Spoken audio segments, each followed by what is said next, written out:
আসসালামু আলাইকুম। আজকে আমরা দেখব কিভাবে আমরা একটা লিঙ্ক এক্সট্রাক্টর টুলস তৈরি করতে পারি।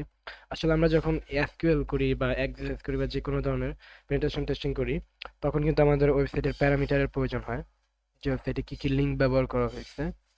তো এই ক্ষেত্রে কিন্তু আমাদের এই টুলসগুলো খুবই কাজে দেয়। তো আমরা একটা এরকমই টুলস কিভাবে আমরা পাইথনের মাধ্যমে তৈরি করতে পারি এটা দেখব। তো আমরা আমাদের এর জন্য দুইটা সফটওয়্যার কোড এবং টার্মাক্স ব্যবহার করব অ্যান্ড্রয়েডের জন্য। এবং আমরা শুরুতে আমাদের কোডে চলে গেলাম এবং এখানে একটা নিউ ফাইল নিব এবং এটার নাম দিচ্ছি হচ্ছে extract ডট পিওয়াই। আপনারা যে কোনো নাম দিয়ে দিতে পারেন। আচ্ছা, এখন কি করবে, ও ইউআরএল নিবে। প্রথমে ইউজারের কাছ থেকে একটা ইউআরএল নিবে এবং অবশ্যই ইউআরএল নিবে ইনপুট ফাংশনের মাধ্যমে। যেমন ইনপুট ফাংশনের মাধ্যমে হচ্ছে আছে যে ইন্টার এ ইউআরএল, ইন্টার টার্গেট ইউআরএল, এবং একটা ইউআরএল। এখন যখনই এই কোডটা রান করবে তখন ইউজারের কাছে ইন্টার টার্গেট ইউআরএল এই কমান্ড প্রম্পটের মধ্যে মানে ইউআরএলটা চাবে, এবং যখন সে ইউআরএলটা দিবে আমি এই ইউআরএল অবশ্যই এটা রিকোয়েস্ট করতে হবে, যার কারণে আমার একটা মডিউল লাগবে ইম্পোর্ট রিকোয়েস্ট। ঠিক আছে, হ্যাঁ, ইম্পোর্ট রিকোয়েস্ট। আচ্ছা, এই রিকোয়েস্ট মডিউলটা ইম্পোর্ট করে নিলাম। এখন যখনই ইউআরএল দিবে আমি ইউআরএল এর মধ্যে একটা রিকোয়েস্ট করব। এখন এটা আমি যে কোনো একটা ভেরিয়েবলে রাখতে পারি। আমি দিচ্ছি রেসপন্স। আমি এটা রেসপন্সটা যেহেতু করতে চাচ্ছি এখানে, তো রেসপন্সের মধ্যে আমি প্রথমে রিকোয়েস্ট মডিউলটাকে কল করে রিকোয়েস্ট ডট, এখানে একটা অবশ্যই গেট রিকোয়েস্ট করবো আমি, রিকোয়েস্ট ডট গেট। এবং আমি গেট রিকোয়েস্টের মধ্যে এই যে ইউজার যে ইউআরএলটা দিবে এটা তো অবশ্যই ইউআরএল ভেরিয়েবলের মধ্যে আসবে, আমি ইউআরএলটাকে পাস করে দিব। আচ্ছা, তো এখন যদি আমি এখানে ইউআরএলটাকে পাস করে দিই, তাহলে আমি একটা আচ্ছা, এখন এই রেসপন্সটাকে আমি কিভাবে দেখতে চাইতেছি। আচ্ছা, আমি এখানে আরেকটা দিলাম HTML কন্টেন্ট, কন্টেন্ট কন্টেন্ট সমান। আমি এখন এই রেসপন্সটাকে সরি, এই যে রিকোয়েস্ট যে করছি সেটা কিন্তু রেসপন্স নামে একটা ভেরিয়েবল সেভ হবে, এবং আমি রেসপন্স ডট টিএক্সটি। আচ্ছা, তাহলে কি হবে, তাহলে হবে হচ্ছে আমরা যে রেসপন্সটা করব ওই রেসপন্সটা কিন্তু এইচটিএমএল আকারে, মানে ওই ওয়েবসাইটের সম্পূর্ণ এইচটিএমএলটা আমার সামনে আসবে। যেমন আমি যদি আপনাদের এখন দেখাই প্রিন্ট, আমি যদি এই যে শুধু এইচটিএমএল কন্টেন্টটাকে প্রিন্ট করি, এইচটিএমএল কন্টেন্ট। আচ্ছা, আমি এটাকে সেভ করলাম। আমি আমার এসডি কার্ডে চলে গেলাম এবং এসডি কার্ডে আমি যে কোনো একটা ফোল্ডার নিই, যেমন এক্সট্রাক্ট লিঙ্ক, আমি এখানে সেভ করলাম। এখন যদি আমি আমার টার্মিক্সে চলে যাই, আমি লিখলাম সিডি এসডি কার্ড। আচ্ছা, এন্টার দিলাম আমি। এখন যদি এলএস দিই তাহলে আমি দেখতে পারবো এখানে কি কি ফোল্ডার আছে। ফর এক্সাম্পল এখানে এক্সট্রাক্ট মেবি আমাদের ফোল্ডারের নাম ছিল। হয়ে গেল, ওই এই যে এক্সট্রাক্ট লিঙ্ক, এই ফোল্ডারটা আমরা এখন চলে যাব।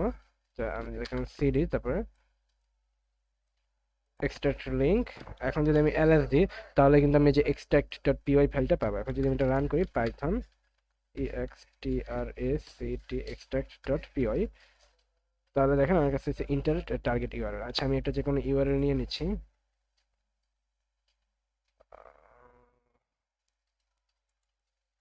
আচ্ছা, ফর এক্সাম্পল, আচ্ছা, যে নারায়ণগঞ্জ মহিলা কলেজ, আমি এটাই নেই।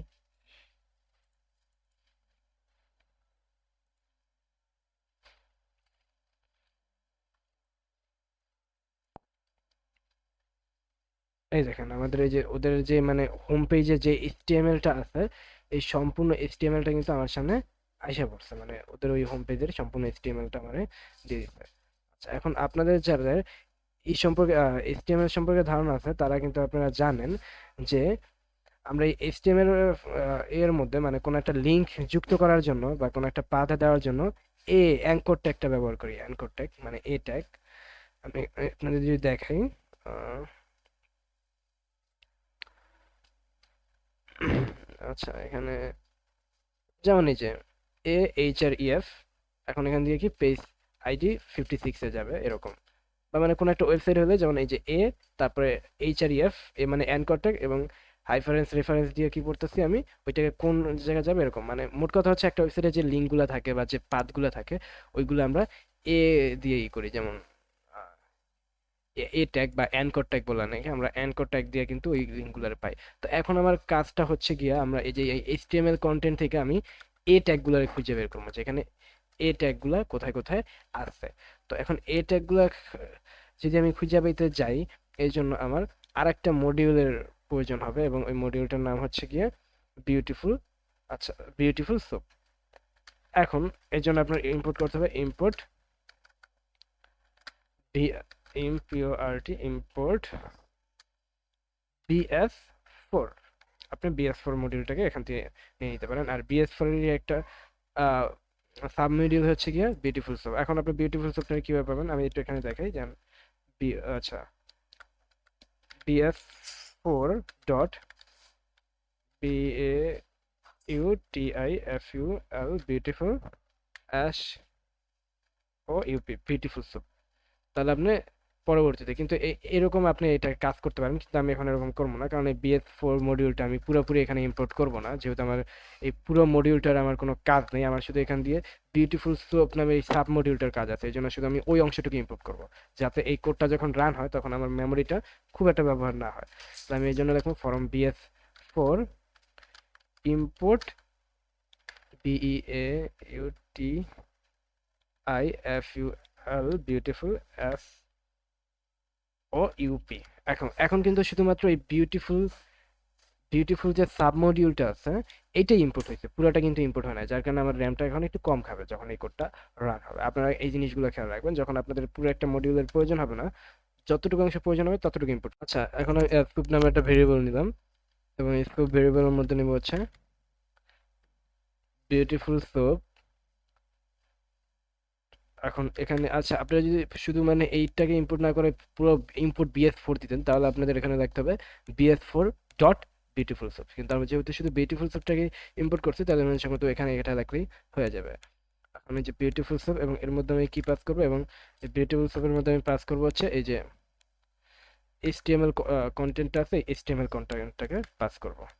আমি এখানে দেখলাম HTML কন্টেন্ট, এবং আমি এই HTML কন্টেন্টটাকে কি করতে চাচ্ছি, আমি HTML কন্টেন্টটাকে HTML ডট পার্সারের মধ্যে এই পাঠাতে চাচ্ছি, যাতে আমি এখান দিয়ে শুধুমাত্র HTML টাকে পাচ্ছি। এটা একটা ওদের pre build module function HTML dot পার। আচ্ছা, এটাকে একটা ক্রমের মধ্যে রাখতে হবে, না হলে কাজ করবে না। HTML dot PAR। আচ্ছা, বিউটিফুল HTML কন্টেন্টটাকে HTML পার্সারের মধ্যে দিলাম।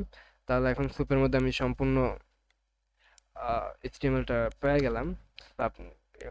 এখন এখান থেকে আমার অ্যাঙ্কর ট্যাগগুলো খুঁজে বের করতে হবে, মানে এই ট্যাগগুলো কোথায় আছে, কারণ কোনো একটা লিঙ্কে তো এটা ইউজ করে। তো এই জন্য আমি দেখবো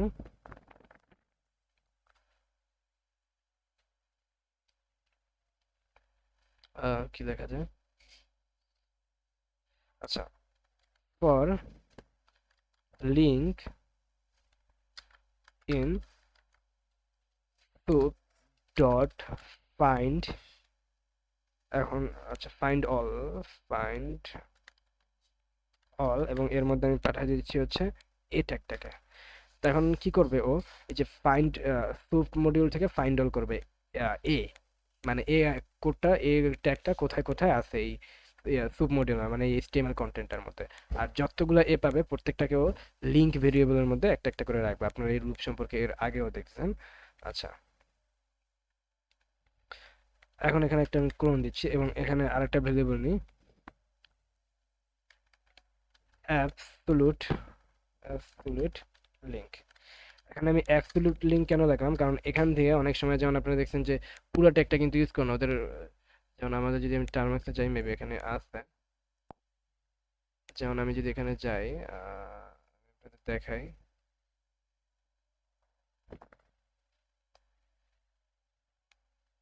জানি যে এখানে দেখেন এই যে এই ট্যাগের মধ্যে এইচআরএফ এর ভিতরে কিন্তু সম্পূর্ণ একটা লিঙ্ক আছে, কিন্তু অনেক সময় কিন্তু লিঙ্কটা সম্পূর্ণ নাও থাকতে পারে। যেমন এই যে এই ট্যাগে এইচআরএফ এর মধ্যে শুধু আছে PHP আইডি নিউজ, মানে পুরো লিঙ্কটা না দিয়ে ওরা জাস্ট একটা পাথ দিয়ে দিচ্ছে, কিন্তু এই ক্ষেত্রেও তো আমাদের পুরো লিঙ্কটার প্রয়োজন হয়।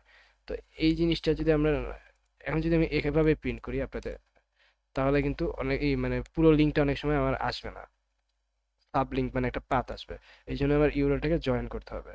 এই জন্য আমার আর একটা মডিউল ইম্পোর্ট করতে হবে, এবং ওটা হচ্ছে গিয়ে ফরম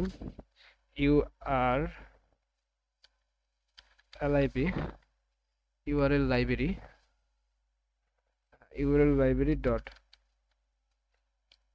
পার্স। আচ্ছা, ইউআরএল লাইব্রেরি পাথ থেকে ইম্পোর্ট, আমি কাকে ইম্পোর্ট করতে চাচ্ছি, ইউআরএল জয়েনটাকে ইম্পোর্ট করতে চাচ্ছি। আপনারা কিন্তু পুরো মডিউলটাকেও চাইলে ইম্পোর্ট করতে পারতেন, তবে এক্ষেত্রে অবশ্যই এটা উচিত না, কারণ আমাদের র্যামটা তাহলে বেশি ব্যবহার হয়। আচ্ছা, অ্যাবসলিউট লিঙ্ক সমান, এখন আমি এখানে কি করব, এই যে ইউআরএল জয়েন্টটা আছে, ইউআরএল জয়েন্টটাকে কল করব। তো এখানে আমি লিখলাম ইউআরএল জয়েন, এবং এই ইউআরএল জয়েনের মধ্যে আমি পাঠাচ্ছি হচ্ছে ইউআরএলটাকে, এবং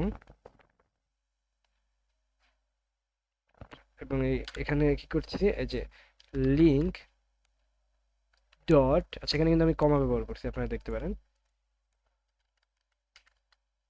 ইউআরএলটাকে পাঠাচ্ছি এবং লিঙ্ক ডট গেট, এবং লিঙ্কের কাছ থেকে আমি কি করব, এখান থেকে শুধুমাত্র লিঙ্ক ডট গেট এইচআরএফ এর মধ্যে যা আছে, এখানে আমি দেখলাম এইচআরইএফ, মানে অ্যাঙ্কর ট্যাগের মধ্যে যে কোনো পাথ বা ওয়েবসাইট রাখে ওটা কিন্তু এই যে এইচআরএফ এর মধ্যেই রাখা হয়, হ্যাঁ। রেফারেন্স, হাইপারটেক্সট রেফারেন্স বা এরকম কিছু একটা, এটার ফুল মিনিং। তো আমি এখন এখানে কি করলাম, যে অ্যাবসলিউট লিঙ্কের মধ্যে ইউআরএলটাকে জয়েন করলাম, কাকে কাকে জয়েন করবো, যে ইউআরএল এবং লিঙ্ক ডট গেট থেকে এই যে এইচআরএফটাকে জয়েন করব। ঠিক আছে, এইচআরএফ এর মধ্যে যে অংশটুকু থাকে। এখন আমি যদি প্রিন্ট করে দিই, প্রিন্ট অ্যাবসলিউট লিঙ্ক, মানে শুধুমাত্র অ্যাবসলিউট লিঙ্কটাকে যদি প্রিন্ট করি। আচ্ছা, আমি এখানে অ্যাবসলিউট লিঙ্কটাকে প্রিন্ট করার আগে শুধু লিঙ্কটাকে প্রিন্ট করি। আচ্ছা, অ্যাবসলিউট লিঙ্কটাকে পরে, আচ্ছা আপনারা এখানে একটা শুরুতে হ্যাশ দিয়ে দিবেন, তাহলেই প্রিন্ট হয়ে যাবে। আমি শর্টকাটের মাধ্যমে এই কাজটা করলাম। আমি শুধু যদি প্রিন্ট করি লিঙ্কটাকে, তাহলে কি হয় দেখেন, এলআইএনকে লিঙ্ক, এটাকে সেভ করলাম, আমি টার্মাক্সে চলে গেলাম, শুধু লিঙ্কটাকে আগে প্রিন্ট করে দেখে আপনাদের। ইন্টারের টার্গেট ইউআরএল, আমি চলে গেলাম